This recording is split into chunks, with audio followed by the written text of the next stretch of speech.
Chalakudy parliament മണ്ഡലത്തിൽ ഇന്ന് ചേരുന്ന സാംസ്കാരിക കൂട്ടായ്മയുടെ വേദിയെ സമ്പന്നമാക്കി അതിപ്രഗത്ഭരായ വ്യക്തിത്വങ്ങളെ, പ്രിയമുള്ള സഖാക്കളെ, സുഹൃത്തുക്കളെ, നമ്മളിവിടെ ഈ സാംസ്കാരിക യോഗം തുടങ്ങിയപ്പോൾ മുതൽ കേരളത്തിന്റെ സാംസ്കാരിക മണ്ഡലത്തിലെ ഏറ്റവും ആർദ്രമായ സംഭാവനകൾ കൊടുത്തിരിക്കുന്ന ഓരോ രംഗത്തു നിന്നും ആർദ്രമായ സംഭാവനകൾ കൊടുത്തിരിക്കുന്ന ഓരോരുത്തരുടെയും ഭാഷണങ്ങളാണ് നമ്മൾ കേട്ടത്. ഇവിടെ കരിവെള്ളൂർ മുരളി സാറ് സൂചിപ്പിച്ചതുപോലെ പി രാജീവ് എന്ന് പറയുന്ന പാർലമെന്റേറിയൻ ഒരുപക്ഷെ ഇന്ത്യൻ പാർലമെന്റ് കണ്ട ഏറ്റവും വലിയ അക്കാഡമിഷ്യനായ പാർലമെന്റേറിയനാണ്. ഭരണഘടനയെ ഇത്ര നന്നായി പഠിച്ച് വിലയിരുത്തി തന്റെ പാർലമെന്റേറിയൻ ഷിപ്പ് ഏത് രീതിയിലാണ് ഇന്ത്യ മഹാരാജ്യത്തിന് വേണ്ടി ഉപയോഗിച്ചത് എന്നുള്ളത് ഇന്ന് നമ്മൾ 20 ഇടതുപക്ഷ ജനാധിപത്യ മുന്നണി സ്ഥാനാർത്ഥികളെ നിർത്തുമ്പോൾ നമ്മളുടെ ആത്മവിശ്വാസമായി മാറുന്ന രീതിയിലാണ്. അദ്ദേഹത്തിന്റെ പ്രഭാഷണ പരമ്പരകളുടെ തുടർച്ച എന്ന് മുരളി സാറ് വിശേഷിപ്പിച്ച ഒരു പ്രഭാഷണം കേട്ട് കഴിഞ്ഞു നിങ്ങൾ.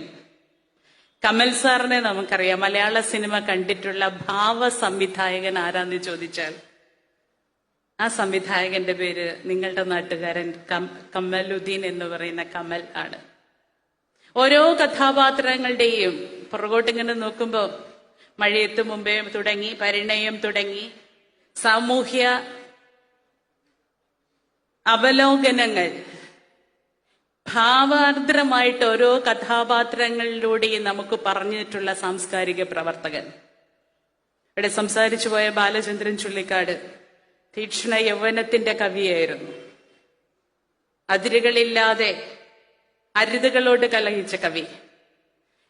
എല്ലാവരെയും കഴിഞ്ഞ് അവസാനം ഞാൻ സംസാരിക്കാം എന്ന് പറഞ്ഞിരിക്കുന്ന ശ്രീ അശോകൻ ചെരുവിൽ, ഞാൻ സംസ്ഥാന കമ്മിറ്റി ആയിരിക്കുന്ന പുരോഗമന കലാ സാഹിത്യ സംഘത്തിന്റെ ഞങ്ങളുടെ പ്രിയപ്പെട്ട ജനറൽ സെക്രട്ടറി, കേരളം കണ്ടിട്ടുള്ള കാണുന്ന ഏറ്റവും വലിയ സാധാരണക്കാരുടെ കഥകളിലൂടെ സാംസ്കാരിക പരിവർത്തനത്തിന്റെ ഇടങ്ങളിലേക്ക് അക്ഷരങ്ങൾ ജ്വാലയായി കുറിക്കുന്ന, സാമൂഹ്യ ഇടങ്ങളിലെ പുതു ഇടങ്ങളിൽ സമൂഹത്തിൽ അന്നന്ന് കാണുന്ന തെറ്റുകളോട് ഏറ്റവും തീക്ഷ്ണമായി തന്റെ പേന ചലിപ്പിക്കുന്ന എഴുത്തുകാരൻ, കഥാകാരൻ, ഇങ്ങനെ ഒരുപാട് വാഗ്മികളും പ്രഗത്ഭമതികളുമായിട്ടുള്ളവരുടെ മാഡം ഇവിടെ വളരെ കൃത്യമായിട്ട് നമ്മളോട് സൂചിപ്പിച്ചു രാത്രിയിലും പകലും പേടിപ്പിക്കുന്ന ദുസ്വപ്നത്തെക്കുറിച്ച്.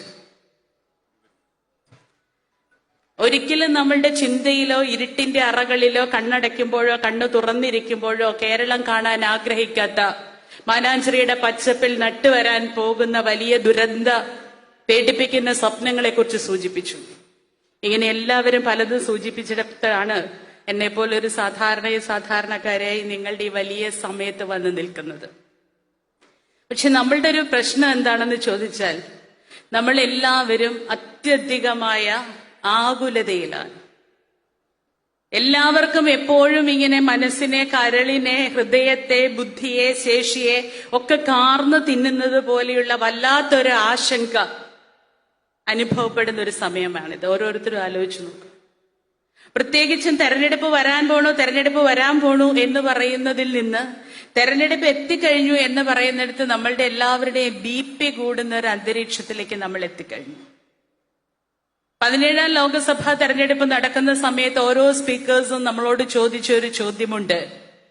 ഇനിയൊരു പൊതു തെരഞ്ഞെടുപ്പിനെ അഭിമുഖീകരിക്കാൻ വേണ്ടി ജനാധിപത്യ മതനിരപേക്ഷ പരമാധികാര റിപ്പബ്ലിക് ആയിരിക്കുന്ന ഇന്ത്യ മഹാരാജ്യത്ത് ഒരു പൊതു തെരഞ്ഞെടുപ്പ് ഉണ്ടാകുമോ?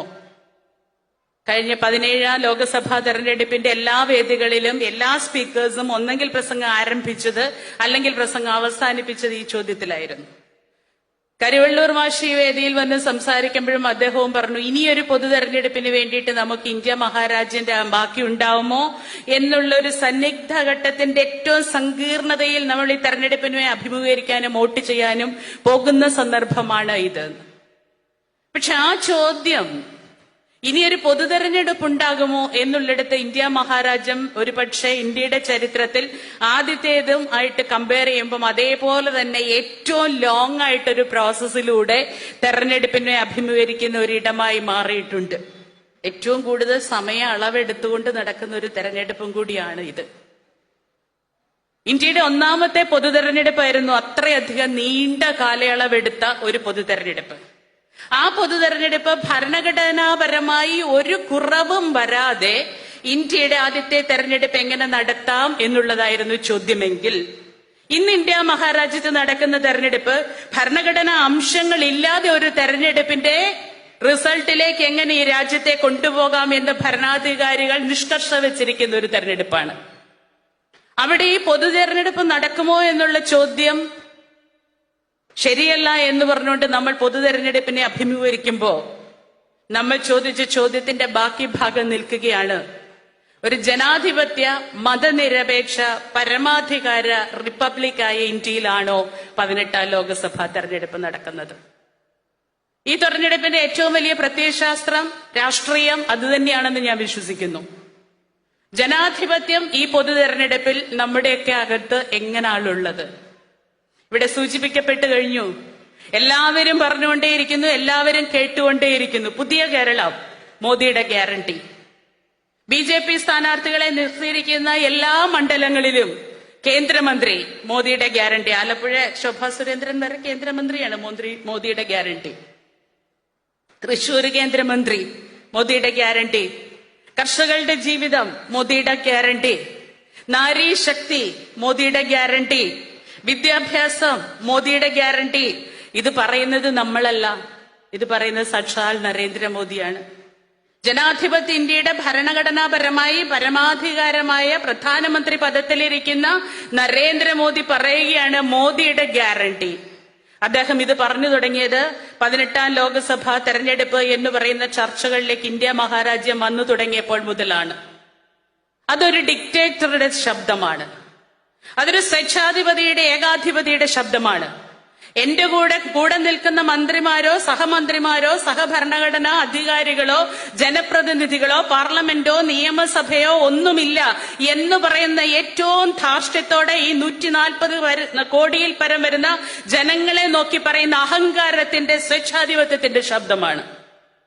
ഇന്ത്യ ഒരു ജനാധിപത്യ രാജ്യമല്ല, ജനാധിപത്യ ഇന്ത്യയിലല്ല നിങ്ങൾ വോട്ട് ചെയ്യാൻ പോകുന്നത് എന്ന് നിലവിൽ പ്രധാനമന്ത്രിയായിരിക്കുകയും ഇനി അവരോധിക്കപ്പെടാൻ പോകുന്ന പ്രധാനമന്ത്രിയാണ് ഞാൻ എന്ന് പറയുകയും ചെയ്യുന്ന ആളിന്റെ ശബ്ദമാണ്. ഇതുവരെ കിട്ടിയ സീറ്റുകളിലല്ല ഞങ്ങൾ ജയിക്കാൻ പോകുന്നത്, 400 സീറ്റുകളിലാണ് എന്ന് യാതൊരു തത്വദീക്ഷയും ഇല്ലാതെ ഇന്ത്യൻ ജനതയെ നോക്കി പറയുന്ന പ്രധാനമന്ത്രിയാണത്. രണ്ടാമത്, ലോകത്തിലെ ഏറ്റവും വലിയ ഡിക്റ്റേറ്റർഷിപ്പിന്റെ കഠിനതകൾ അനുഭവിച്ച രാജ്യം ഏതാ? ഏറ്റവും വലിയ സ്വേച്ഛാധിപതിയുടെ കഠിനതകൾ അനുഭവിച്ച രാജ്യം ഏതാ? ജർമ്മനി. യെസ്, ആ ജർമ്മനിയിൽ ഇപ്പോഴത്തെ ഭരണാധികാരി പറഞ്ഞു കഴിഞ്ഞു, India is not a democratic country now. India തിരഞ്ഞെടുക്കപ്പെടുന്ന സ്വേച്ഛാധിപതിയുടെ രാജ്യമാണിപ്പോ, ഒരു ഇലക്ട്രൽ ഡിക്റ്റേറ്റർഷിപ്പിലുള്ള രാജ്യമാണ് ഇന്ത്യ. സ്വന്തം അനുഭവം നമുക്ക് പെട്ടെന്ന് പറയാൻ പറ്റൂലേ? നമ്മൾ അനുഭവിച്ച കാര്യം ഒരാള് പറയുമ്പോൾ നമുക്ക് പെട്ടെന്ന് പറയാൻ പറ്റും, താതാത്മ്യം പ്രാപിക്കാൻ പറ്റും എന്ന് പറയുന്ന പോലെ ഇവിടുത്തെ ചില ലക്ഷണങ്ങൾ കാണുമ്പോൾ, നരേന്ദ്രമോദിയുടെ ശബ്ദം കേൾക്കുമ്പോൾ, പ്രധാനമന്ത്രിയുടെ നിലപാടുകൾ കാണുമ്പോൾ ജർമ്മനി നമ്മളോട് ഉറക്കെ പറയുകയാണ്, നിങ്ങൾ അഹങ്കരിക്കണ്ട, നിങ്ങൾ ആത്മവിശ്വാസത്തോടെ ഇരിക്കണ്ട, നിങ്ങൾ ആത്മബോധത്തോടെ ഇരിക്കണ്ട. ഇന്ന് നിങ്ങൾ ലോകത്തിലെ പരമാധികാര ജനാധിപത്യ റിപ്പബ്ലിക് ആയിരിക്കുന്ന ഇന്ത്യ അല്ല, പകരം നിങ്ങൾ തെരഞ്ഞെടുത്ത നിങ്ങളുടെ ഏകാധിപതി ഭരിക്കുന്ന രാജ്യത്താണ് നിങ്ങൾ ജീവിക്കുന്നത്. രണ്ടാമത് ഇത് പറഞ്ഞത് അമേരിക്കയാണ്. നരേന്ദ്രമോദിയുടെ ബാന്ധവം ഏറ്റവും അധികമുള്ളത് അമേരിക്കയോടാണ്. നരേന്ദ്രമോദിക്ക് ഏറ്റവും വീക്ക്നെസ് കുപ്പായങ്ങളാ, തൊപ്പികളാ. ഏത് കുപ്പായം ഇടണമെന്ന് അമേരിക്ക പറഞ്ഞാൽ ഈ കുപ്പായം ഇടണ്ടെന്ന് അമേരിക്ക പറഞ്ഞാൽ ഇടാതെ നടക്കും. അതാണ് നരേന്ദ്രമോദിയുടെ നിലപാട്. അങ്ങനെയുള്ള നരേന്ദ്രമോദിയെ പറ്റി അമേരിക്ക പറഞ്ഞത്, നരേന്ദ്രമോദിയുടെ രാജ്യത്തെ പറ്റി അമേരിക്ക പറഞ്ഞത്, 18ാം ലോക്സഭാ തെരഞ്ഞെടുപ്പിലേക്ക് ഇന്ത്യ പോകുന്നത് ഫ്രീ ആയിട്ടും ഫെയർ ആയിട്ടുമല്ല. ഇന്ത്യൻ പൗരന്മാർ ഫ്രീ ആയിട്ടും ഫെയർ ആയിട്ടുമല്ല ഒരു പൊതു തെരഞ്ഞെടുപ്പിലേക്ക് വോട്ട് ചെയ്യാൻ പോകുന്നത് എന്ന് പറയുന്നതിന്റെ അർത്ഥം ജനാധിപത്യ അടിസ്ഥാനത്തിലല്ല രാജ്യം വോട്ട് ചെയ്യുന്നതെന്നാണ്.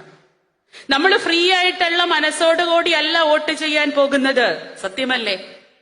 ഏതെല്ലാം രീതിയിലാണ് നമ്മളുടെ പരമാധികാര അവകാശം നിർണയിക്കപ്പെടുന്നത്, സ്വാധീനിക്കപ്പെടുന്നത്? ഇന്ത്യ ഇതുവരെ കണ്ടിട്ടില്ലാത്ത രീതിയിൽ ആചാരവിശ്വാസങ്ങൾ നമ്മുടെ നിലപാടിനെ സ്വാധീനിക്കുന്നു, നമ്മുടെ നിലപാടിനെതിരെ സംസാരിച്ചുകൊണ്ടിരിക്കുന്നു. വീട്ടിനകത്ത് നടക്കുന്ന ആചാരവിശ്വാസങ്ങളിൽ ഇന്ന് കണ്ടിട്ടില്ലാത്ത വിധത്തിലുള്ള വർഗീയതകൾ അതിരുകടന്ന് കയറുന്നു. നമ്മളുടെ കുടുംബാംഗങ്ങളുടെ അഭിപ്രായ സ്വരങ്ങളിൽ വ്യത്യാസം വരുന്നു. നമ്മുടെ വീട്ടകങ്ങളിൽ ജോലി ചെയ്യുന്ന തൊഴിലാളികളുടെ നിലപാടുകളിൽ മാറ്റം വരുന്നു. ഇന്നലെ വരെ പണിയുണ്ടായിരുന്നവർ, സർക്കാർ ഉദ്യോഗം ഉണ്ടായവർ ഇന്ന് സർക്കാർ ഉദ്യോഗമില്ലാതെ കോൺട്രാക്ട് വ്യവസ്ഥയിലേക്ക് പണിയെടുക്കുന്ന തൊഴിലാളിയായി മാറുമ്പോൾ അവന്റെ ആത്മബോധത്തെ അത് ചോദ്യം ചെയ്യപ്പെടുന്നു. ഇങ്ങനെ നല്ലതും ചിത്തയുമായിട്ടുള്ള ഏതെല്ലാം ഇടങ്ങളിൽ നിന്നുകൊണ്ടാണ് നമ്മളുടെ ഒരു പൗരത്വ നിലപാടിനെ, നമ്മുടെ പരമാധികാരമായിരിക്കുന്ന വോട്ടിനെ സ്വാധീനിക്കുന്ന ഒരു മാനസികാവസ്ഥയിലേക്ക് നമ്മൾ നിൽക്കുന്നത്? കള്ളങ്ങളുടെ പെരുന്നുണകളുടെ ആവർത്തനങ്ങൾ പിന്നെയും പിന്നെയും പിന്നെയും നമ്മൾ കേട്ടുകൊണ്ടിരിക്കുന്നു. നരേന്ദ്രമോദി അധികാരത്തിൽ ആദ്യം കയറിയത് തന്നെ പെരുന്നുണകൾ വാഗ്ദാനങ്ങളായിട്ട് പറഞ്ഞിരുന്നെങ്കിൽ അന്നത് നുണകളാണെന്ന് മനസ്സിലാവാത്ത നമ്മൾ ഇന്നത് നുണകളാക്കി മനസ്സിലാക്കിക്കൊണ്ടിരിക്കുന്നു.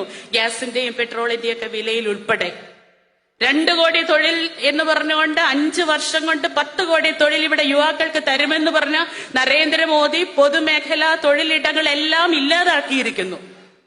റെയിൽവേ ഇവിടെ സൂചിപ്പിച്ചു കഴിഞ്ഞു. റെയിൽവേയിൽ പോലും നടന്നുകൊണ്ടിരിക്കുന്ന പ്രൈവറ്റൈസേഷനുകൾ നമ്മളെ ഭീതിപ്പെടുത്തുന്നതാണ്. ഇങ്ങനെ പറയുമ്പോൾ നുണകൾ മാത്രമാണ്. സ്വിസ് ബാങ്കിൽ ഉണ്ടായിരിക്കുന്ന കള്ളപ്പണം കൊണ്ട് 15 ലക്ഷം രൂപ വീതം നമുക്ക് തരുമെന്ന് പറഞ്ഞ മോഹന വാഗ്ദാനത്തെ അത്രയൊന്നും അധികം നമ്മൾ വിശ്വസിച്ചില്ലെങ്കിലും നരേന്ദ്രമോദി അഴിമതിക്കെതിരെ നിൽക്കുമെന്നൊരു പ്രതീക്ഷ നമുക്കുണ്ടായിരുന്നു. പക്ഷെ ഇന്ന് ഈ 18ാം ലോക്സഭാ തെരഞ്ഞെടുപ്പിൽ വരുമ്പോ അഴിമതി നിയമസാൽക്കരിച്ചിട്ടുള്ള പ്രധാനമന്ത്രി ആരെന്ന് ചരിത്രം ചോദിച്ചാൽ PSCക്ക് പോലും ചോദിക്കേണ്ടി വരുന്ന അധപ്പതനത്തിലേക്ക് മാറിയ പ്രധാനമന്ത്രി ഇന്ത്യയുടേതായി മാറുന്നുണ്ട്. Electoral bond. എന്നിട്ട് ഇന്നലെ ധാർഷ്ട്യത്തോടെ നമ്മുടെ രാജ്യത്തിന്റെ ധനകാര്യമന്ത്രി പറയുകയാണ്, ഇനിയും ഞങ്ങൾ അധികാരത്തിലേക്ക് വന്നു കഴിഞ്ഞാൽ ഇലക്ട്രൽ ബോണ്ട് തന്നെ വാങ്ങും, ഇലക്ട്രൽ ബോണ്ട് തന്നെ നടപ്പാക്കും. സുപ്രീം കോടതിയുടെ ഏത് വിധിയോ ചോദ്യത്തെയോ കടത്തിവെട്ടിക്കൊണ്ട് ഞങ്ങളത് നടപ്പാക്കും. കാരണം ഇന്ത്യ മഹാരാജ്യത്തെ പൊതു രാഷ്ട്രീയ രംഗത്ത് പ്രവർത്തിക്കുന്നവർക്ക് ഫണ്ട് ആവശ്യമാണ്. ഇന്ത്യ മഹാരാജ്യത്ത് പൊതു രാഷ്ട്രീയ രംഗത്ത് പ്രവർത്തിക്കുന്ന ഓരോരാളും ഞങ്ങൾ CPM ഒക്കെ ബക്കറ്റ് പിരിവ് നടത്തിയാണ് ചില്ലി കാശുകൾ ആൾക്കാരിൽ നിന്ന് എണ്ണി വാങ്ങി തന്നെയാണ് ഈ നാട്ടിലെ പൊതുപ്രവർത്തനം നടത്തുന്നത്. പക്ഷെ ഇത് ആര് തരുന്നു എന്ന് ആർക്കും പറയാവുന്ന രീതിയിലേക്കുള്ള സുതാര്യതയുണ്ട്. ആരുടെ കയ്യിൽ ഏത് രീതിയിൽ വാങ്ങുന്നു എന്ന് പറയുന്ന സുതാര്യത കാണിക്കണം പ്രധാനമന്ത്രിയുടെ പാർട്ടി. പകരം അത് ഒളിച്ചു വെച്ചിട്ട് ഗുണ്ടായിസം കാണിച്ചിട്ട് പിടിച്ചു പറിക്കുന്ന പൈസ കൊണ്ട് ഈ രാഷ്ട്രത്തെ സേവിക്കാൻ വരുന്നുണ്ടെങ്കിൽ അത് ഞങ്ങളോട് വേണ്ട എന്ന് പറയുന്ന പരമാധികാരം ഇന്ത്യയുടെ ജനാധിപത്യത്തിന്റേതാണ്. ഗുണ്ടായിസമല്ലേ? ഓരോ കമ്പനിയുടെയും അടുത്ത് ആദ്യം ഇടിയെ വിടും. എന്തിന്? പ്രിയങ്ക ഗാന്ധിയുടെ ഭർത്താവിന്റെ അടുത്തേക്ക് ആദ്യം ഇടിയെ വിട്ടത്. ഇടിയെ വിട്ടു, അദ്ദേഹം ഒന്ന് വിറച്ചു, 170 കോടിയുടെ ബോണ്ട് കൊടുത്തു. ED ഇല്ല, അന്വേഷണവും ഇല്ല, ഒന്നുമില്ല എന്ന് പറയുന്ന പോലെ ഗുണ്ടായിസം നമ്മളുടെ നാട്ടിൽ പച്ചയ്ക്ക് പറഞ്ഞാൽ നാട്ടിലുള്ള കൊട്ടേഷൻ സംഘം കാണിക്കുന്നതിലും താഴെ നിലവാരത്തിലുള്ള ഗുണ്ടായിസം കാണിച്ചിട്ട് ആ ഗുണ്ടായിസത്തിന്റെ മറവിൽ ഇലക്ട്രൽ ബോണ്ട് കൈപ്പറ്റിയിട്ട് അത് ആരാണെന്ന് പറയാതെ കോടിക്കണക്കിന് രൂപയുടെ നമ്മളുടെ ടാക്സ് കൊടുക്കുന്ന, നമ്മൾ വിയർത്തുണ്ടാക്കുന്ന പൈസ കോടിക്കണക്കിന് ചൂഷണം ചെയ്തുകൊണ്ട് ഒരു രാജ്യത്തേക്ക് അവരുടെ ഫണ്ടാക്കി മാറ്റുന്നുണ്ടെങ്കിൽ അത് ആർക്ക് എപ്പം എങ്ങനെ കൊടുത്തു എന്ന് പറയുന്ന സുതാര്യതയുണ്ടെങ്കിൽ അത് ഏത് രാഷ്ട്രീയക്കാരനെ വാങ്ങാം എന്ന് പറയുന്നു. പക്ഷേ എന്നിട്ട് പോലും 4 വർഷം മുമ്പ്, തെരഞ്ഞെടുപ്പ് വന്നപ്പോഴല്ല, 4 വർഷം മുമ്പ് കോടതിയിലേക്ക് ഇത് തെറ്റാണെന്ന് പറയാൻ പോയ അന്തസ്സുള്ള പ്രസ്ഥാനത്തിന്റെ പേര് communist party of India Marxist എന്നാണ്, CPM എന്നാണ്. ഇതാണ് അവരും നമ്മളും തമ്മിലൊക്കെയുള്ള വ്യത്യാസം. ഇത്തരത്തിലുള്ള ഒരു ഡിക്റ്റേറ്റർഷിപ്പിന്റെ അണ്ടറിൽ നമ്മൾ ഈ തെരഞ്ഞെടുപ്പിനെ അഭിമുഖീകരിക്കുന്ന സമയത്ത് നേരത്തെ കരിവള്ളൂർ മാഷ് പറഞ്ഞത് തന്നെയാണ് ഒരൊറ്റ ഉത്തരം: ഇനി നമുക്ക് വേണ്ട എന്ന് പറയുന്ന നമ്മുടെ ശബ്ദം ഒറ്റയൊറ്റ ശബ്ദമാണെങ്കിലും അത് വലിയ ശബ്ദമാണ്. അത് ഉയരുക തന്നെ വേണം. ജോൺ ബ്രിട്ടാസ് സാറിന്റെ ഉദാഹരണം ഇവിടെ പറഞ്ഞു കഴിഞ്ഞു. അദ്ദേഹം രാജ്യസഭയിൽ ഒറ്റയ്ക്ക് നിന്ന് ഫൈറ്റ് ചെയ്യുമ്പോൾ ഇന്ത്യയിൽ ഒന്നാകെ സാധാരണക്കാരന് വേണ്ടി ഉയരുന്ന ശബ്ദമായി പോകുന്നു. ഒരൊറ്റ കാര്യം മാത്രം ഞാൻ പറയുകയാണ്. ഇന്നലെ മിനിങ്ങാന്ന് പാലക്കാട് മണ്ഡലത്തിലായിരുന്നു ഞാൻ പ്രവർത്തനം. പാലക്കാട് പോകുമ്പോ 2 ബൊമ്മകളും ഒരു 5-6 പേരുടെ ചെണ്ടമേളവും ഒരു 3 പേരും ഒരു വണ്ടിയും. ആ വണ്ടിയിൽ ഒരു 3000-4000 ബാസിന്റെ ശബ്ദത്തിൽ പാട്ട് വെച്ചിട്ടുണ്ട്. പാലാപ്പള്ളി തിരുപ്പള്ളി എന്ന് പറയുന്ന പാട്ടിന്റെ. പാലായിൽ എന്റെ വീട്, അതുകൊണ്ട് ആ പാട്ട് കേൾക്കുമ്പോൾ നമുക്ക് ഭയങ്കര പെട്ടെന്നൊരിത് വരും. അങ്ങനെ പെട്ടെന്ന് ശ്രദ്ധിക്കുമ്പോ ആ പാട്ടിന്റെ പാരഡി നാരീ ശക്തി വാഴണമെങ്കിൽ മോദി കാലം വന്നിടേണം. ആലോചിച്ചു നോക്കൂ. നാരീ ശക്തി വാഴണമെങ്കിൽ മോദി കാലം. നുണ പിന്നെയും നുണ. ബിൽക്കിസ് ബാനുവിനെ കുറിച്ച് ഇവിടെ സൂചിപ്പിച്ചപ്പോ ഇവിടെ രണ്ടാമതിരിക്കുന്ന ആള്, ഞാൻ എന്റെ മുഖം ചുളിഞ്ഞത് ഓർത്തുകൊണ്ട് നോക്കുമ്പോ രണ്ടാമതിരിക്കുന്ന സ്ത്രീയുടെ മുഖം അതിലേറെ ചുളുങ്ങി വിഷമിച്ചിരിക്കുന്നു. നമുക്കിങ്ങനെ കേട്ടുപോകാൻ എളുപ്പമാ. ബിൽക്കിസ് ബാനു സ്റ്റേഡിയത്തിന്റെ നടുവിൽ ഇത്ര പേരിൽ കൂട്ടബലാത്സംഗം ചെയ്യപ്പെട്ടു. നിറവയറുമായി അകത്ത് കുഞ്ഞിനെ പേറുന്ന ഒരമ്മ ശാരീരികമായി അധിക്ഷേപിക്കപ്പെടുന്നു, ആക്രമിക്കപ്പെടുന്നു. നമ്മളന്ന് അമ്മമാര് ചുമയ്ക്കുമ്പോ അയ്യോ കുഞ്ഞ് എന്ന് പറഞ്ഞിങ്ങനെ വയറ് പിടിക്കും, ഇല്ലേ? അമ്മമാര് പിടിക്കും, അമ്മൂമ്മമാര് അയ്യോ മോളെ എന്ന് പറയും, ഭർത്താക്കന്മാര് ഇതേ നോക്കി എന്ന് പറയും. അച്ഛന്മാർക്ക് ഭാര്യമാരെക്കാൾ കൂടുതൽ നോവും. നമ്മൾ അത്ര കരുതലാണ് നമ്മളുടെ ഉള്ളിലുള്ള ഒരു കുഞ്ഞിനെ കൊണ്ടു നടക്കുന്നത്. അങ്ങനെ ഒരു സ്ത്രീ ബിൽക്കിസ് ബാനു ഞാനായിരുന്നെങ്കിൽ, ബിൽക്കിസ് ബാനു ഇവരിൽ ആരെങ്കിലും ആയിരുന്നെങ്കിൽ കേരളം പൊറുക്കുമായിരുന്നോ? നമ്മൾ സഹിക്കുമായിരുന്നോ? ഹത്രസിലെ പെൺകുട്ടി നമ്മളുടെ വീട്ടിലായിരുന്നെങ്കിൽ, പ്രഭാ കിഷോർ എന്ന് പറയുന്ന MP പാർലമെന്റിൽ കരഞ്ഞു പറഞ്ഞപ്പോ ഗുജറാത്ത് സംസ്ഥാനത്തിന്റെ സ്ഥാപന ദിനാഘോഷങ്ങൾക്കിടയിൽ നരേന്ദ്രമോദിയുടെ പോലീസ് അവരോട് കാണിച്ച അവഹേളനത്തിൽ മനം നൊന്നിട്ട് പിന്നീട് MP ആയി കഴിഞ്ഞ പ്രഭാ കിഷോർ വന്നിട്ട് പാർലമെന്റിൽ കരഞ്ഞു പറഞ്ഞതിന്റെ ചോരയും കണ്ണീരും കണക്ക് പറയാതിരിക്കാൻ പറ്റില്ല.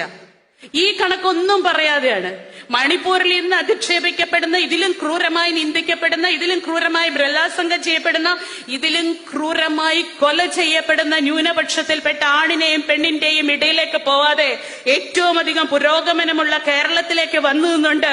പുരോഗതിയുടെ ഇടങ്ങളിൽ നട്ടെല്ല് നിവർത്തിക്കൊണ്ട് പെണ്ണിന് വിലയുണ്ടെന്ന് പറഞ്ഞു നിൽക്കുന്ന ഒരു സംസ്ഥാനത്ത് വന്നു നിന്നുകൊണ്ട് നാരീ ശക്തിയുടെ മഹത്വത്തെ കുറിച്ച് പറയാൻ നരേന്ദ്രമോദി ഇങ്ങോട്ട് വന്നാൽ നരേന്ദ്രമോദിയുടെ പ്രസ്ഥാനത്തിന് തൃശ്ശൂരിന്ന് സുരേഷ് ഗോപിക്കല്ല എടുക്കാൻ പറ്റുക. ഈ നാട്ടിൽ നിന്നൊരൊറ്റയോട്ട് BJPക്ക് ഉണ്ടാവില്ല എന്ന് പറയാൻ ഇവിടുത്തെ പെണ്ണുങ്ങൾ വളർന്നു കഴിഞ്ഞു. കാരണം അങ്ങേര് പാർലമെന്റ് മണ്ഡലത്തിന്റെ ഉദ്ഘാടന സമയത്ത് ഭിക്ഷയായിട്ട് ഇട്ടുതരുന്ന 33.3% സംവരണം എന്നല്ല. നാളുകൾക്ക് മുമ്പേ ഇടതുപക്ഷ ജനാധിപത്യ മുന്നണിക്ക് സംസ്ഥാന അധികാര ഇടങ്ങളിൽ അവകാശമുള്ള സമയത്ത്, ചുമതലയുള്ള സമയത്ത് 50% സ്ത്രീകളെ തദ്ദേശ സ്വയംഭരണ സ്ഥാപനങ്ങളുടെ അധികാര ഇടങ്ങളിലേക്ക് കയറ്റിയ സർക്കാരിന്റെ പേര് ഇടതുപക്ഷ ജനാധിപത്യ മുന്നണിയുടെ സർക്കാർ എന്നാണ്. ഇവിടെ പണിയെടുക്കുന്ന പണിസ്ഥാനങ്ങളിൽ, തൊഴിലിടങ്ങളിൽ സ്ത്രീകളെ മാക്സിമം അപ്പോയിന്റ് ചെയ്യുന്ന ഒരു സംസ്കാരത്തിന്റെ പേര് മലയാളം എന്നാണ്. അതെല്ലാം കഴിഞ്ഞിട്ട് 25 വർഷം കഴിഞ്ഞപ്പോ 25 വർഷം മുമ്പ് നമ്മൾ ഉന്നയിച്ച 33.3% സംവരണം എന്ന് പറയുന്നത് പെണ്ണിന് വേണ്ടിയിട്ട് നരേന്ദ്രമോദി ഭിക്ഷ പോലെ ഇവിടെ വച്ചു നീട്ടുന്നുണ്ടെങ്കിൽ, നിങ്ങൾ കാണിക്കുന്ന ഭരണഘടനാ വിരുദ്ധമായ നയങ്ങൾക്ക് തൊങ്ങല് ചാർത്താൻ വേണ്ടിയുള്ള പ്രഖ്യാപനം നമ്മളോട് വേണ്ട എന്ന് പറയാൻ നമുക്ക് കഴിയണം. അത് പറയാൻ കഴിയണം. ഭരണഘടനാ വിരുദ്ധത മാത്രം കാണിച്ചിരിക്കുന്ന ഒരു പ്രധാനമന്ത്രിയാണ് നരേന്ദ്രമോദി. നോട്ട് നിരോധിച്ചപ്പോ, GST നടപ്പാക്കിയപ്പോ, പൗരത്വ ഭേദഗതി ബിൽ നടപ്പാക്കിയപ്പോ, വിദ്യാഭ്യാസ നയം കൊണ്ടുവന്നപ്പോ, കാർഷിക നിയമം കൊണ്ടുവന്നപ്പോ, ആരും അറിയാതെ ഒളിച്ചു കടത്തി ഞാൻ പറഞ്ഞു പോയപ്പോ എനിക്കെതിരെ സൈബർ ആക്രമണത്തിന്റെ 4 മാസങ്ങൾ കടന്നുപോയ സാംസ്കാരിക നയം ഇന്നും ഒളിച്ചു കടത്തുമ്പോ ജനാധിപത്യ മര്യാദകൾ കാണിച്ചിട്ടില്ല, ജനപ്രതിനിധികളോട് ചോദിച്ചിട്ടില്ല. പാർലമെന്റ് എന്നൊരു സംവിധാനം ഇന്ത്യക്കുണ്ടെന്ന് അദ്ദേഹം അറിഞ്ഞിട്ടില്ല. ഇന്ത്യൻ പാർലമെന്റിൽ ഏറ്റവും അധികം സമയം വരാത്തതാരാന്ന് ചോദിച്ചാൽ അത് ഇന്ത്യൻ പ്രധാനമന്ത്രി അല്ലേ എന്ന് സംശയിച്ചു പോകുന്ന അവസ്ഥ ഇന്ത്യൻ പ്രധാനമന്ത്രിയുടേതാണെങ്കിൽ ഇന്ത്യയിലെ ജനാധിപത്യത്തിന് അദ്ദേഹം കൊടുത്തിരിക്കുന്ന മര്യാദ എന്താണ്? ഞാൻ നീട്ടുന്നില്ല, പക്ഷെ ഒരു കാര്യം മാത്രം, നമ്മളുടെ മുകളിൽ ആരുമില്ല. നമ്മളുടെ മുകളിൽ ഈ പറയുന്ന ഒരു ജനപ്രതിനിധികളുമില്ല, ഒരു പ്രധാനമന്ത്രിയുമില്ല, ഒരു പ്രസിഡന്റുമില്ല, MP-യുമില്ല, MLA-യുമില്ല, ഇവിടെ നിൽക്കുന്ന പഞ്ചായത്ത് പ്രസിഡന്റുമാരുമില്ല. എപ്പവരെ ഭരണഘടനാപരമായിട്ടല്ല അവർ നമ്മളെ ഭരിക്കുന്നതെങ്കിൽ അതുവരെ. ജനാധിപത്യം എന്ന് പറയുന്നത് നമ്മൾ തെരഞ്ഞെടുക്കുന്ന നമ്മളുടെ പ്രതിനിധികൾ നമുക്ക് വേണ്ടി ഭരിക്കുന്ന സംവിധാനമാണെന്ന് നമ്മൾ 1ാം ക്ലാസ് മുതൽ പറഞ്ഞു പഠിച്ചിട്ടുണ്ടെങ്കിൽ, ജനാധിപത്യത്തിന് ജനപ്രതിനിധികൾ അറിയേണ്ട സാമാന്യ മര്യാദ എന്ന് പറയുന്നത് നമ്മളുടെ ഇടയിൽ ജീവിക്കുന്ന ഓരോ പൗരനും ലിംഗപ്രായ ഭേദ വർണ്ണ ജാതി വ്യത്യാസങ്ങളില്ലാതെ, പണ്ഡിത പാമര വ്യത്യാസങ്ങളില്ലാതെ എല്ലാവർക്കും കിട്ടുന്ന തുല്യനീതിയും തുല്യ അവസരവുമാണ്. ആൺ പെൺ വ്യത്യാസമില്ലാതെ കിട്ടുന്ന തുല്യനീതിയും തുല്യ അവസരമാണ്. ലോകത്തിലെ ഏറ്റവും വലിയ ജനസംഖ്യയുള്ള രാജ്യം ഇന്ന് ഇന്ത്യയാണ്. അവിടെ 1000 ആണുങ്ങളെ എടുത്തു നിർത്തിയാൽ 1008 പെണ്ണുങ്ങളുള്ള രാജ്യമാണ് ഇന്ത്യ. 52% സ്ത്രീകളുള്ള രാജ്യമാണ് ഇന്ത്യ. അവിടെ 33.3% സംവരണം സ്ത്രീകൾക്ക് എന്ന് പറഞ്ഞുകൊണ്ട് ഭിക്ഷയിട്ട് തരുന്നുണ്ടെങ്കിൽ അത് ജനാധിപത്യ മര്യാദയല്ല, അത് ജനാധിപത്യ ഇന്ത്യ അല്ല. ഇത്തരം ബദൽ ശബ്ദങ്ങൾ കേരളത്തിൻ്റെതാണെന്ന് നരേന്ദ്രമോദി ആശ്വസിക്കേണ്ട. എങ്ങും ഇടതല വിട്ട് 1-2 ദിവസം കൂടുമ്പോൾ കേരളത്തിൽ വന്നു നിന്നുകൊണ്ട് കേരളത്തിന്റെ പ്രവർത്തനങ്ങൾ എന്തെല്ലാമാണെന്ന് കണ്ടറിഞ്ഞുകൊണ്ട് അതിന്റെ എല്ലാം നുണ പറഞ്ഞുകൊണ്ട് ഈ കേരള ജനതയെ വിശ്വസിപ്പിക്കാൻ ശ്രമിക്കുന്നുവെങ്കിൽ നരേന്ദ്രമോദി മനസ്സിലാക്കേണ്ട ഒരു കാര്യമുണ്ട്. അർത്ഥപ്രജ്ഞമായിരിക്കുന്ന കോൺഗ്രസ് അല്ല ഇനി ഇന്ത്യയുടെ ഏറ്റവും വലിയ പ്രതീക്ഷ, ഇന്ത്യയുടെ ഏറ്റവും വലിയ ബദൽ ശക്തി. ഫെഡറൽ സംവിധാനം ഇന്ത്യയുടെ സംസ്ഥാനങ്ങളിൽ ഇല്ലാതാക്കപ്പെടുന്നു എന്ന് പറഞ്ഞപ്പോ എല്ലാ പ്രതിപക്ഷ സംസ്ഥാനങ്ങളും കൂടി കൂടണയുന്ന പോലെ ഒന്നിച്ച് ചേർന്ന് നിന്നുകൊണ്ട് കേരളത്തിന്റെ മുഖ്യമന്ത്രിയുടെ ഒപ്പം ഡൽഹിയിൽ സമരം നടത്തിയിട്ടുണ്ടെങ്കിൽ ഇന്ത്യയുടെ ഏറ്റവും വലിയ ബദൽ ശക്തിയായി ഇടതുപക്ഷ ജനാധിപത്യ മുന്നണി ഇന്ത്യയിൽ വളർന്നു കഴിഞ്ഞു എന്നിവർ മനസ്സിലാക്കേണ്ടി വരും. കർഷക സമരങ്ങൾ അതാണ് കാണിക്കുന്നത്. കർഷക സമരത്തിൽ പറഞ്ഞു പറ്റിച്ച് വീട്ടിൽ കൊണ്ടേരുത്തി കർഷകരെ പറ്റിച്ചിരുത്തി കഴിഞ്ഞിട്ടും രണ്ടാമത് സന്നാഹങ്ങളോടെ വന്ന കർഷകന്റെ നേരെ ആണി വിരിച്ചുകൊണ്ട് പാതി ഒരുക്കിക്കൊണ്ട് നിന്ന പ്രധാനമന്ത്രി ഇങ്ങേറ്റത്ത് കേരളത്തിൽ കാട്ടാക്കടയിൽ വന്നു നിന്നിട്ട് പ്രസംഗിച്ചു തുടങ്ങിയത് അയ്യങ്കാളിയുടെ പേര് പറഞ്ഞിട്ട്. ആരാണ് അയ്യങ്കാളി എന്ന് മനസ്സിലാക്കിയെങ്കിൽ നരേന്ദ്രമോദിക്കൊന്ന് അറയ്ക്കുമായിരുന്നു, ഒന്ന് പതറുമായിരുന്നു. ഇന്ന് പി ഭാസ്കരൻ മാഷിന്റെ ഓർമ്മ ദിനമാണ്. കൊടുങ്ങല്ലൂർ വന്ന് നിൽക്കുമ്പോ ഹൃദയം പതറാതെ അയ്യങ്കാളിയുടെ പേര് പറയാൻ നരേന്ദ്രമോദിക്ക് ആവില്ലായിരുന്നു എന്ന് നമുക്ക് പറയേണ്ടി വരും.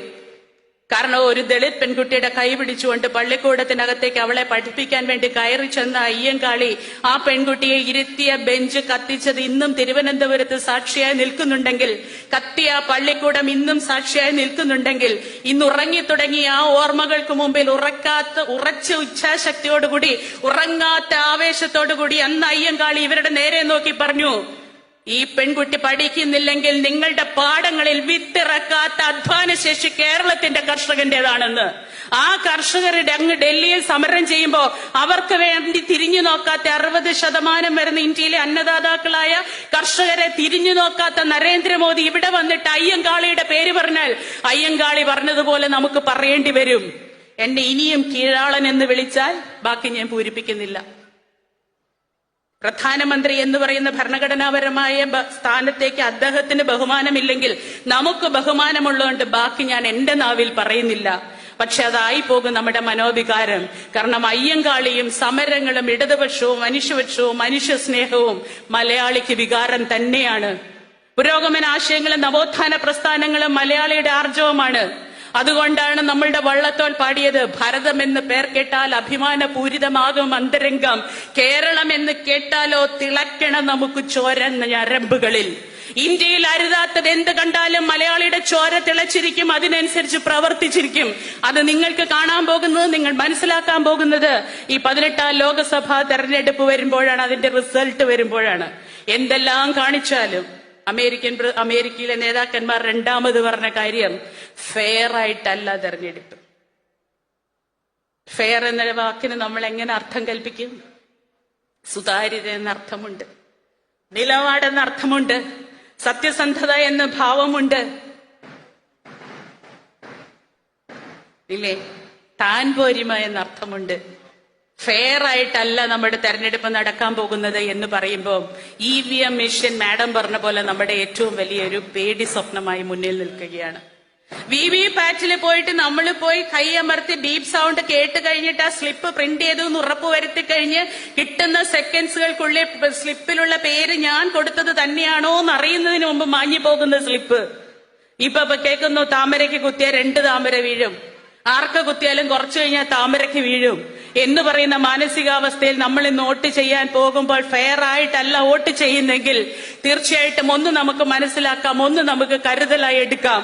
കേരളമായത് കേരളത്തിലെ നവോത്ഥാന പ്രക്രിയകൾ, ഇന്ത്യ മഹാരാജ്യത്ത് നവോത്ഥാന പ്രസ്ഥാനം വളർന്നു വന്നിട്ടുണ്ടായ സമയത്തുള്ള മൂല്യങ്ങളെല്ലാം രാഷ്ട്രീയപരമായി അഡ്മിനിസ്ട്രേറ്റ് ചെയ്യുകയും ഇംപ്ലിമെന്റ് ചെയ്യുകയും ചെയ്ത സംസ്ഥാനമാണ് കേരളം എന്നുള്ളത് കൊണ്ട് തന്നെയാണ് ഇന്ന് കേരളം കേരളമായി നിൽക്കുന്നത്. ഇടതുപക്ഷ കേരളമായും മനുഷ്യപക്ഷ കേരളമായും കമ്മ്യൂണിസ്റ്റ് കേരളമായും നിൽക്കുന്നത്. പക്ഷെ ഒന്നോർക്കുക, കഴിഞ്ഞ 7.5 കൊല്ലത്തിന് മുമ്പുള്ള സമയം നോക്കിക്കഴിഞ്ഞാൽ നമ്മൾ കേരളത്തിൽ ഏറ്റവും കൂടുതൽ സമയം അധികാരത്തിൽ ഇരുന്നിട്ടല്ല കേരളത്തിന്റെ ഇടതുപക്ഷം മനസ്സ് നഷ്ടപ്പെടുത്താതിരുന്നത്, എഫക്റ്റീവായി പ്രതിപക്ഷത്തിരുന്നു കൊണ്ടാണ്. അതുകൊണ്ട് ഇടതുപക്ഷം എഫക്റ്റീവായി പ്രതിപക്ഷത്തിരുന്നാലും ചോര തുടിക്കും, നമ്മുടെ പ്രവർത്തനങ്ങളിൽ ചോര തുടിക്കും, നമ്മുടെ ആത്മാവുകളിൽ ആത്മബോധം വളരും. ഇന്ത്യയെ സംരക്ഷിക്കാൻ ഇടത് നെഞ്ചിൽ കൈ ചേർത്ത് വെച്ചുകൊണ്ട് ഇന്ത്യക്ക് കാവലായിരിക്കാൻ ഈ ഇടതുപക്ഷ കാഴ്ചപ്പാട് മതി എന്ന് മാത്രം ഓർമ്മിപ്പിച്ചുകൊണ്ട് അശോകൻ ചെരുവിൽ സാറിന്റെ ഒരുപാട് സമയം ഞാൻ എടുത്തെങ്കിൽ വലിയ ക്ഷമ ചോദിച്ചുകൊണ്ട് നിർത്തുന്നു. തീർച്ചയായിട്ടും ഈ വലിയ സമൂഹത്തിനെ ഇതുപോലെ കാണാൻ സാധിച്ചതിൽ എനിക്ക് അങ്ങേയറ്റം സന്തോഷമുണ്ട്. സാംസ്കാരിക കേരളത്തിന്റെ സാംസ്കാരിക ഇടം തൃശ്ശൂരിന്റെ മണ്ണിൽ എല്ലാ സാംസ്കാരിക പ്രവർത്തനങ്ങളും റെപ്രസെന്റേറ്റ് ചെയ്തുകൊണ്ട് കുറെ അധികം ആൾക്കാർ ഇവിടെ എത്തുമ്പോ ഒരു കാര്യം കൂടി ഞാൻ കൂട്ടിച്ചേർക്കുകയാണ്. ഓരോ രാഷ്ട്രീയ പ്രവർത്തനങ്ങളും സാംസ്കാരിക പ്രവർത്തനങ്ങളാവണം. ഓരോ സാംസ്കാരിക പ്രവർത്തനങ്ങളും അത് രാഷ്ട്രീയവുമാവണം. ശൈലജ ടീച്ചറിനെതിരെ നടന്ന ആക്രമണം സാംസ്കാരിക കേരളത്തിന് യോജിക്കുന്നതല്ല, അത് സാംസ്കാരിക രാഷ്ട്രീയ പ്രവർത്തനത്തിന്റെ ഭാഗവുമല്ല എന്ന് ഇനിയും ജീവൻ നശിച്ചിട്ടില്ല എന്ന് നമ്മൾ വിശ്വസിക്കുന്ന കോൺഗ്രസുകാരൻ മനസ്സിലാക്കണം. പക്ഷേ പത്മജ പോയി എന്ന് പറഞ്ഞപ്പോ കോൺഗ്രസ് പോയി എന്ന് തന്നെയാണ് അർത്ഥം. കാരണം കോൺഗ്രസ് കണ്ടിട്ടുള്ള മുഖ്യമന്ത്രിമാരിൽ ഏറ്റവും പ്രധാനി നമ്മൾ എല്ലാവരും റെസ്പെക്ട് ചെയ്യുന്ന പോലെ കെ കരുണാകരൻ തന്നെയാണ്. അപ്പൊ കെ കരുണാകരന്റെ മകൾ പോയി എന്ന് പറഞ്ഞാൽ ഇനി കോൺഗ്രസ് ബാക്കിയില്ല എന്ന് തന്നെയാണ് അർത്ഥം. പത്മജ വേണുഗോപാൽ പോയത് മിണ്ടാതെയല്ല പോയത്, പരിഭവിച്ചിട്ടാണ് പോയത്, പദം പറഞ്ഞാണ് പോയത്. കോൺഗ്രസ് എന്നോട് നീതി കാണിച്ചില്ല എന്ന് പറഞ്ഞിട്ടാണ് പോയത്. സാമൂഹ്യ ഇടങ്ങളിൽ ജനങ്ങൾക്കൊപ്പം നിൽക്കാനുള്ള സ്പേസ് എനിക്ക് കോൺഗ്രസ് തരുന്നില്ല എന്ന് പറഞ്ഞിട്ടാണ് പോയത്. അധികാരമോഹികളായ കോൺഗ്രസുകാരുടെ ഇടയിൽ ഞാൻ കെ കരുണാകരന്റെ മകളാണെന്ന് അവർ മറന്നുപോകുന്നു എന്ന് പറഞ്ഞിട്ടാണ് പോകുന്നത്. പക്ഷെ പത്മജിയോട് പേഴ്സണലായി നമുക്ക് പറയാനുള്ള ഒരേ ഒരു കാര്യം മാത്രമേ ഉള്ളൂ. സാധാരണക്കാരന്റെ സേവനമായിരുന്നു ഉദ്ദേശമെങ്കിൽ സാമൂഹ്യ പ്രതിബദ്ധതയുള്ള മനുഷ്യപക്ഷത്ത് നിന്നുകൊണ്ട് മനുഷ്യരെ കാണാനാണ് നിങ്ങളുടെ സോഷ്യലിസ്റ്റ് കോൺഗ്രസ് ഇനിയും അവശേഷിക്കുന്നുണ്ടായിരുന്നു എന്നുള്ളതെങ്കിൽ നിങ്ങൾ പോകേണ്ടത് അധികാരമോഹവും ചൂഷണവും പണ ആർത്തിയും മൂത്തിട്ടുള്ള BJP-യിലേക്ക് ആയിരുന്നില്ല. ഇവിടെ ആയിരക്കണക്കിന് ലക്ഷക്കണക്കിന് ഒന്നു ചേർന്ന് നിൽക്കുന്ന ഇടതുപക്ഷ പ്രസ്ഥാനങ്ങൾ കേരളത്തിലുണ്ട്. അന്തസ്സായിട്ട് വന്നിട്ട് എന്റെ അവസാന വരിയിൽ നിൽക്കാമായിരുന്നു. അവിടെ പത്മജ കെ കരുണാകരന്റെ മോളായി അവശേഷിക്കുമായിരുന്നു. രണ്ടാമത് ആദർശധീരനായിരിക്കുന്ന ആന്റണിയുടെ മകനാണ് പോയത്. ഒന്നും പറയുന്നില്ല, കാരണം പോയി കഴിഞ്ഞാൽ അദ്ദേഹം പറഞ്ഞ ഭാഷ കേരളത്തിന് യോജിക്കുന്നതല്ല. അതുകൊണ്ട് കോൺഗ്രസ് ഇനിയും പ്രതീക്ഷയാണെന്നുള്ള തെറ്റിദ്ധാരണ മലയാള മണ്ണിന് വരുന്നുണ്ടെങ്കിൽ അത് തിരുത്തുക. അത് തിരുത്തിയതായി നമ്മൾ ഉറക്കെ പ്രഖ്യാപിക്കുക. ഇന്ത്യയിൽ ഉടനീളമുള്ള നമ്മളുടെ ഇടങ്ങളിലേക്ക് ആശയം വ്യക്തമാകുന്ന രീതിയിലുള്ള പ്രചാരവാഹകരായി തീരാൻ നിങ്ങൾക്ക് കഴിയട്ടെ എന്നൊരിക്കൽ കൂടി ആശംസിക്കുന്നു. നന്ദി, നമസ്കാരം. മലയാളത്തിന്റെ പ്രിയങ്കരനായ